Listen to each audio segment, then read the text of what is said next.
bahasa-bahasa ayeuna jelema awam di mana-mana manehanana dititah ka Mekah bari ayeuna mun tegas ongkosna nyata abdi teh teu acan hoyong. Pikir ke urang ayeuna mun eta ari ibadah haji. Ibadah haji teh hiji ibadah anu kudu nuan hayang teu. Dasarna jajaran keneh salat.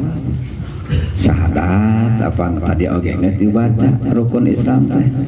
Salat, zakat, puasa, munggah haji. Kitu lima. Lamun ayeuna mun tama urang kana salat sok nungguan hayang atau teu nungguan hayang? Teu nungguan hayang. Jadi hartina rek hayang, rek teu hayang, anggar salat mah kudu. Nah kewajiban. Nah ari kana ibadah haji aya keneh bahasa teu acan hoyong gitu.